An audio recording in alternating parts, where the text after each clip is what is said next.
खुदा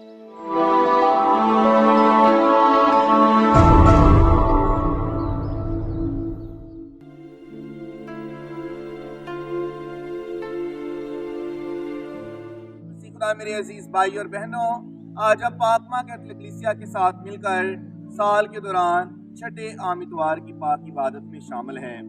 आज की लितूरियाई कलाम का मरकजी मौजू है खुदा की हिकमत और खुदा के कलाम पर अमल करना। मेरे अजीजों, खुदा ने इंसान को आज़ाद मर्जी से पैदा किया, उसे खुशी के बाग में रखा और उसको अपनी हिकमत अता की ताकि वो इस हिकमत का दुरुस्त इस्तेमाल करके खुदा की राहों पर अमल करता रहे।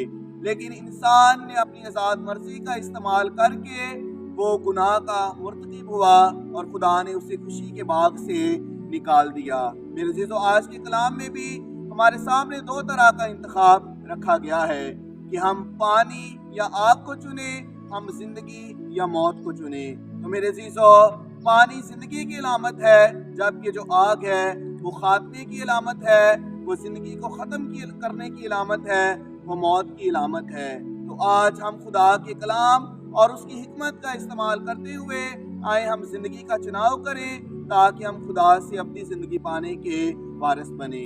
आज की पहली तिलावत यशूब बिन सिराक की किताब से ली गई है और यशूब बिन सिराक की किताब का इस्तेमाल हिकमत की किताबों में होता है। मेरे अजीजों, ये किताब इब्तिदाई कलीसिया में नौमरीदों को दी जाती थी ताकि वो खुदा के कलाम और उसकी हिकमत पर अमल करते हुए दुरुस्त मसीही बने और दुरुस्त इंतखाब करें और फिर वो खुदा की राहों पर अमल करते रहें।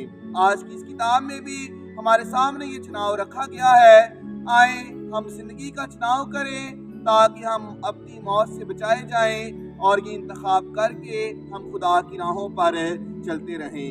आज की दूसरी तिलावत मुकद्दस पौलुस रसूल का पहला खत करंथियों की नाम कलीसिया से लिया गया है। मेरे अजीजों, इस तिलावत में भी पौलुस रसूल इलाही हिकमत और इंसानी हिकमत के दरमियान फर्क को जाहिर करता है।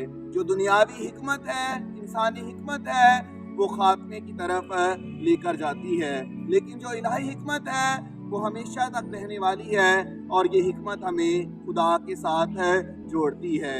आए हम इस इलाही हिकमत की फजीलत को जाने और इलाही हिकमत को पहचाने और इसके मुताबिक अपनी जिंदगियां गुजारें। आज की इंजील मुकद्दस मत्ती की इंजील से ली गई है और मुकद्दस मत्ती खुदा का चुना हुआ रसूल था और खुदा की तमाम राहों का चश्मदीद गवाह था। मेरे अजीजों, मुकद्दस मत्ती ने अपनी इंजील अरामी जुबान में तहरीर की और बाद में इसका तर्जमा यूनानी जुबान में किया गया। मुकद्दस मत्ती आज की इंजील मुकद्दस में पहाड़ी वास में जिंदगी को दुरुस्त तरीके से गुजारने के गुर हमें सिखाता है। मुकद्दस मत्ती की इंजील का 5वां, 6ठा और 7वां बाब पहाड़ी वास पर मुश्तमिल है और इस पहाड़ी वास में मसीही जिंदगी को दुरुस्त तरीके से गुजारने के बारे में मसीह ने हमें अपनी खास तालीम दी है। मेरे अजीजों, अगर हम आज के पैगाम पर गौर करें तो आज का पैगाम यही है कि हम खुदा के कलाम और खुदा की हिकमत पर गौर करें। जब हम हिकमत की बात करते हैं तो हिकमत को सुलेमान बादशाह से मंसूब किया जाता है। ये इसलिए है कि जब सुलेमान बादशाह अपने बाप दाऊद की जगह पर बादशाह मुकर्रर हुआ तो उसने खुदा से हिकमत को तलब किया ताकि वो इस हिकमत का इस्तेमाल करके अपनी जिंदगी में दुरुस्त चुनाव कर सके, दुरुस्त फैसले कर सके ताकि वो खुदा की रजा को पूरा कर सके। मेरे जीरो, दूसरी तरफ हम देखें तो हिकमत खुदा का दूसरा नाम है। हिकमत से खुदा का खौफ शुरू होता है। बस जब हम हिकमत को पहचानेंगे, खुदा की हिकमत पर अमल करेंगे तो हम खुदा की राहों पर चलेंगे और खुदा के खौफ में हम आगे बढ़ेंगे। मेरे जीरो, मिसाल की किताब में लिखा है कि दानिशवर आदमी हिकमत की राहों पर अमल करता है। इसलिए अगर हम दानिशवर हैं तो हम खुदा की हिकमत पर हमेशा अमल करेंगे। मेरे अजीजों, जब हम खुदा के कलाम की बात करते हैं तो ज़बूर नवीस लिखता है कि खुदा का कलाम मेरे कदमों के लिए चिराग है और मेरी राह के लिए रोशनी है। मेरे अजीजों, यही कलाम मसीह ने हमें सिखाया, हमें भी इसी कलाम पर अमल करना है। हजरत मूसा ने बनी इस्राएल कौम की रहनुमाई के लिए खुदा से 10 अहकाम हासिल किए। لیکن جو فقی اور فریسی اور یہودی لوگ تھے انہوں نے ان احکامات کا غلط استعمال کیا اور یہاں سے اپنے اور بہت سے قانون اور احکامات بنا لیے۔ میرے عزیزو، انجیل مقدس میں خداوند یسوع مسیح فرماتے ہیں کہ وہ بھاری بوجھ لوگوں پر ڈالتے ہیں لیکن آپ انہیں اپنی انگلی سے ہلانا بھی پسند نہیں کرتے۔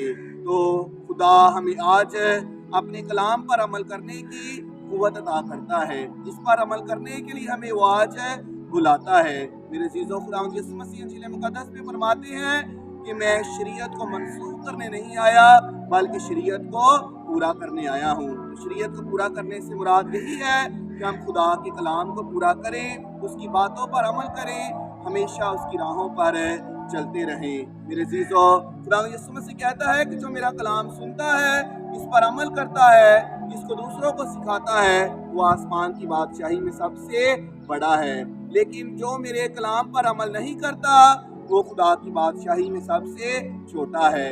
آئیں آج ہم خدا کی حکمت پر عمل کریں، خدا کے کلام پر عمل کریں، اس کے حکموں پر عمل کریں اور ہمیشہ ہم خدا کی بادشاہت میں بڑے کہلائیں۔ میرے عزیزو، جب بات کی جاتی ہے خدا کے کلام پر عمل کرنے کی تو خدا نے سارے حکموں کا خلاصہ 2 حکموں میں ہمارے سامنے رکھا ہے۔ پہلا یہ کہ تو اپنے خدا کو اپنے سارے دل، اپنی ساری جان، اپنی ساری طاقت، اپنی ساری عقل سے پیار کر، اور دوسرا یہ کہ تو اپنے ہمسائے کو اپنی مانند پیار کر۔ آئے میرے عزیزو، آج کی انجیل پر غور کریں تو اس میں ہمسائے کے بارے میں، بھائی سے محبت کے بارے میں کہا گیا ہے۔ خداوند یسوع مسیح کہتا ہے کہ جو کوئی اپنے بھائی کو احمق کہے، راکا کہے، وہ عدالت عالیہ میں اور خدا کے حضور سزا کے لائق ہے اور وہ جہنم کا سزاور ہوگا۔ تو ہمیں خدا کے کلام پر عمل کرنے کے ساتھ ساتھ ہمسائے سے، اپنے بھائی سے بھی محبت رکھنی ہے، کیونکہ جب ہم اپنے بھائی سے، اپنے ہمسائے سے محبت رکھیں گے تبھی ہم خدا کے کلام پر درست طریقے سے عمل کریں گے۔ آج کا کلام ہمیں اسی بات کی دعوت دیتا ہے تاکہ ہم اس بات کا چناؤ کریں، تاکہ ہم انسانیت کو بلند درجے پر لانے کے لیے اپنا اپنا حصہ ادا کریں۔ میرے عزیزو، چناؤ یہی ہے کہ ہم آج انسانی زندگی کا چناؤ کریں اور اس کی بحالی کے لیے اپنا اپنا حصہ ادا کریں۔ آئیں خدا کی حکمت پر عمل کریں، اس کی حکمت کو طلب کریں، انسانوں سے پیار کریں اور خدا اور انسان کی محبت میں آگے بڑھتے رہیں۔ خدا ہمیں برکت دے، فضل دے، تاکہ ہم خدا کی حکمت اور کلام پر عمل کرتے ہوئے ہمیشہ انسانیت سے پیار کرتے رہیں۔ مسیح خداوند کے وسیلے سے آمین۔